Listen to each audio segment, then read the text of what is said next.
inside the PBA bubble. We have with us today PBA Commissioner Willie Marshall, PBA Deputy Commissioner Eric Castro, and we have via Zoom Dr. George Canlas and Secretary Vince Dizon. Now let me start this press conference by asking you, PBA Commissioner Willie Marshall, can you please run us through the moments or the process that we engaged when we first got a suspect case in terms of the referee last week? Nalaman namin yung balita by mag-i-11 ng gabi ng Tuesday. So, kausap namin si Dr. Douglas ng CDC. Sinabihan na nga kami kung ano yung protocol. Pinuha sa by 7 in the morning. Dinala siya sa quarantine area. Tapos, siguro by 5 o 6 ng gabi, kinuha sila ng test, ang dalawang test, antigen at RT-PCR test. Yun, nagsimula na doon ng isa nangyari din sa record. Commissioner, and then the antigen test came out negative immediately, and then we got the result of the RT-PCR test. Nakuha namin kanina ng umaga, tinawagan naman ni Secretary Vince na pareho namin hinihintay ng hanggang alas 2 ng madaling araw na nahiyaga ako ni Secretary Vince na bugyan siya. So nakuha namin, tinawagan naman ni Secretary Vince by 8 in the morning na sinabi niya, good news kong negative yung referee. So, malaking bagay sa akin. Now, Dr. Canlas, based on your experience and knowledge, sir, Doctor, how important was this process that we engaged in having the referee pulled out, having the antigen test, having the retesting through RT-PCR? Good evening. Well, the reason we have protocols, kaya nga nagka-protocols tayo even before the bubble, we base these protocols on the experience of the NBA, of certain leagues who've had the bubble, and of FIBA rules, together with the IATF and DOH. No? These protocols are put in place actually to sort of anticipate cases like this.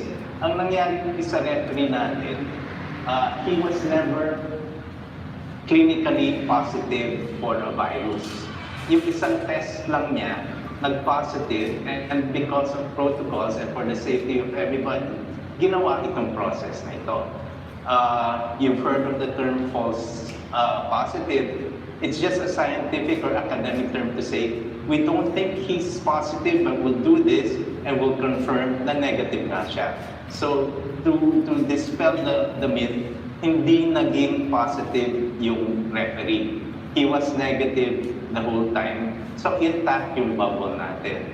Now, what was done to the referee, yun din ang gagawin dun sa player na nag-positive yung result. Now, just to update you, lahat ng close contacts ng referee were also found negative by antigen and by the swab. So, it reinforces na he was never positive. He never had a virus.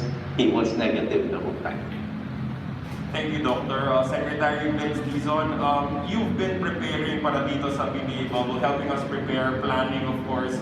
How, confident were you heading into this that we can take care dun sa lahat ng eventualities, in this case, yung nga naging test sa referee? Sec Vince, you are on mute. Thank you, Paolo. Thank you very much to everyone.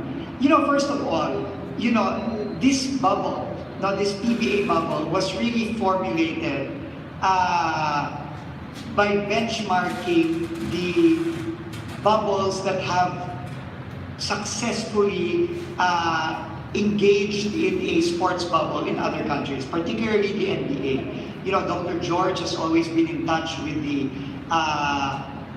people in the US, in the NBA, getting their guidance, learning from them. We applied their protocols to the PBA bubble. But we all have to understand that in this protocol, the testing protocol is only one among many other protocols within the bubble. Isa lang siya. Maraming iba pang mga ginagawa tayong protocol para maprotektahan ang safety ng ating mga players, ng ating mga coaches, and ng lahat ng nasa PBA Bubble, kasama na rin ang ating mga partners sa media. And the testing, what we have to understand about COVID-19 testing is that there is no perfect test.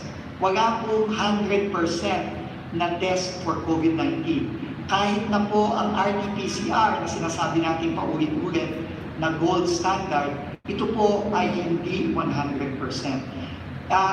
Pinadalan nga po ako ng article ni Commissioner Willie kanina.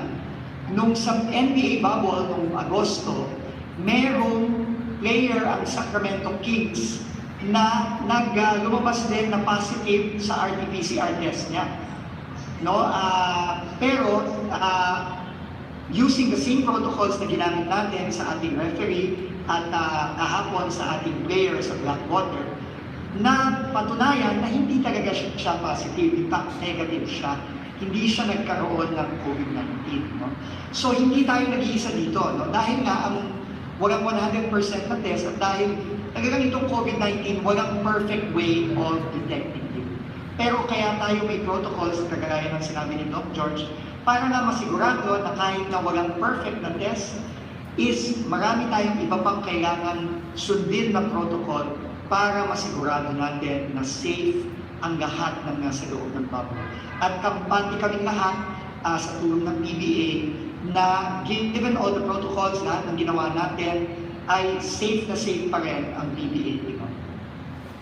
Thank you, Secretary Vince. Now, Deputy Commissioner Eric Castro, the result ng referee mo led to an additional wave of testing, which coincided with testing din para sa PBA staff, para sa ilang members ng media. Can you run us through that process naman po and how it yielded another result, this time concerning the Blackwater player? Well, just to run through the timeline, we had our second cycle last October 19, Monday. Then we got the result Tuesday, 20, as Commissioner said, around 11 p.m. So one referee tested positive. Then the following day, it was Wednesday, he was instructed at 7 a.m. in the morning, and then on the same day, he was tested for an antigen and RT-PCR. And then for the antigen, he got the negative result. Then earlier, we got the result of the RT-PCR of the referee, and it was also a negative result. And then all the close contact of the referees were tested last Thursday, October 22, and we got the results earlier also that all the referees were negative, and then all the PBA staff were negative also. Then the 40 personnel of the Quest Hotel also were tested, and they were all negative, including the 5 medias. So we are very happy to announce that all the people who were tested last Thursday got a negative result.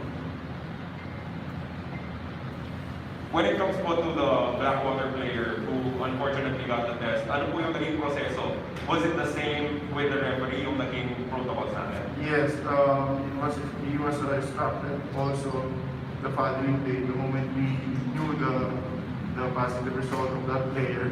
And just earlier, he was tested through antigen, and a negative result was out. And we will wait for the result tomorrow of his RT-PCR. So the situation with the player now is familiar because it's also similar to what happened with the referee. Very similar, and we're hoping to get the same results. Now, Commissioner, sinabi niyo po nung huli is that this situation should serve as a wake-up call, as a warning to everyone. After po nung mga nangyari, may sinabi po ba kayo mga extra precautions, mga extra warning pa sa mga teams na pag-inihan pa yung pagprotekta sa mga sarili nila?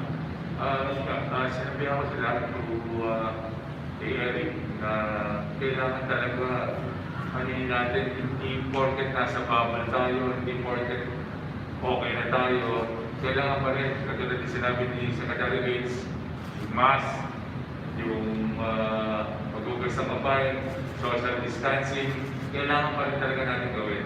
Huwag tayo maging kampante. Thank you po. Now to Dr. Canlas, yung pong antigen test, how does it come into the picture and how does it help us move forward with the PBA bubble? The antigen test initially was said the sensitivity is not as good as PCR, which is true.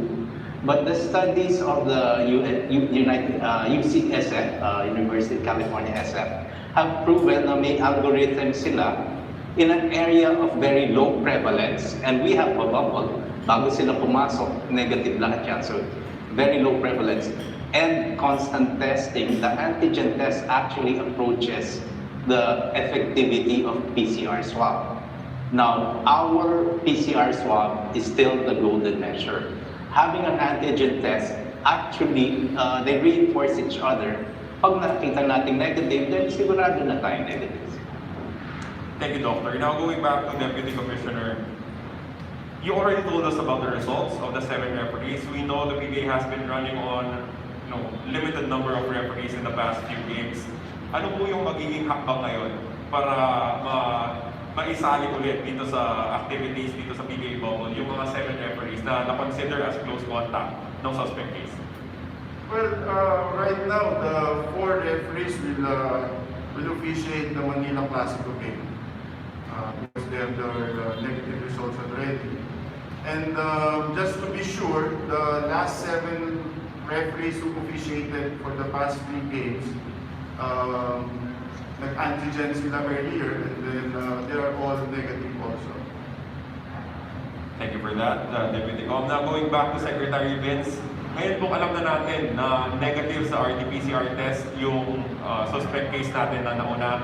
What will be the process for him and maybe even for the player moving forward? How can they be able to join us here in the bubble?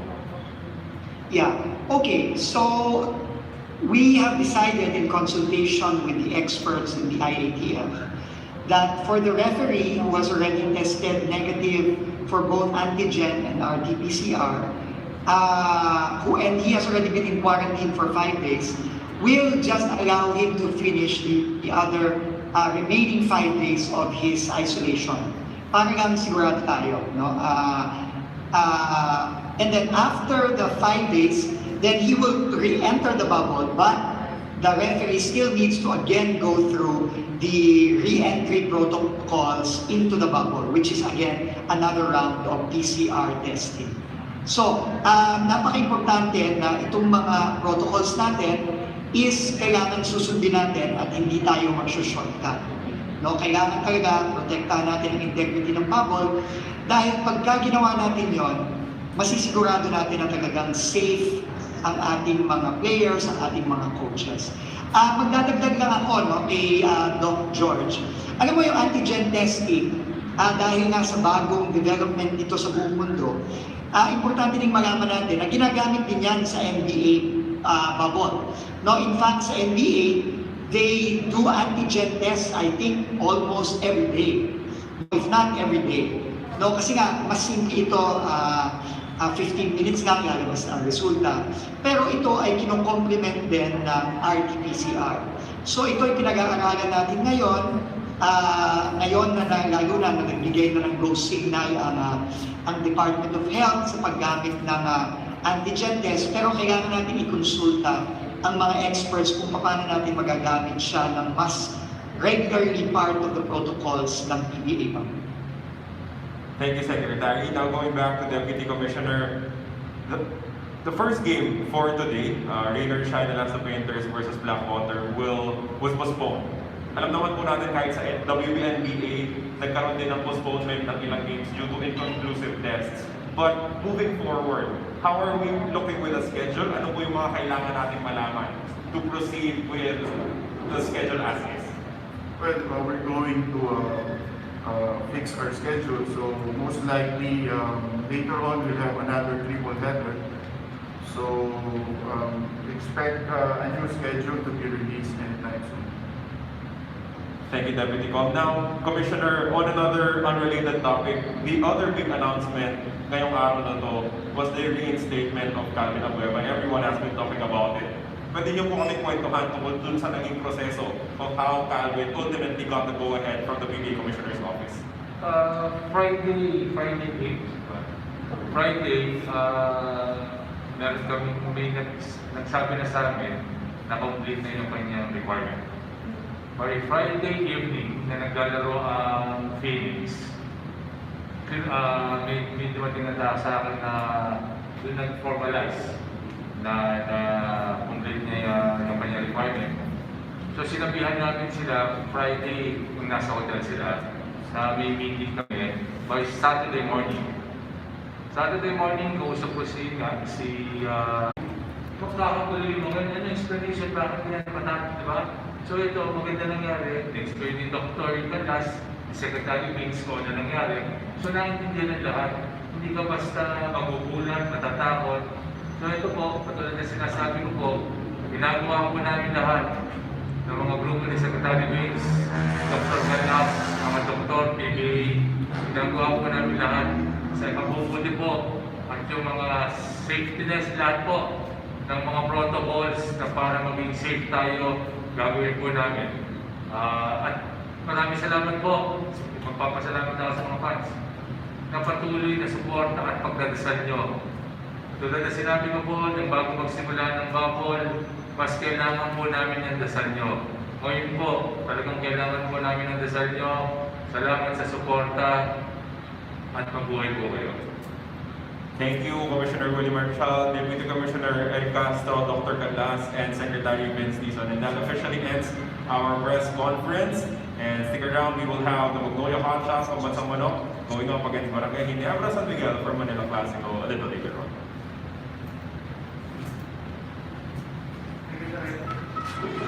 Jack Vince, Dr. Canlas, salamat. Salamat. Salamat po. Thank you so much. Sec Vince,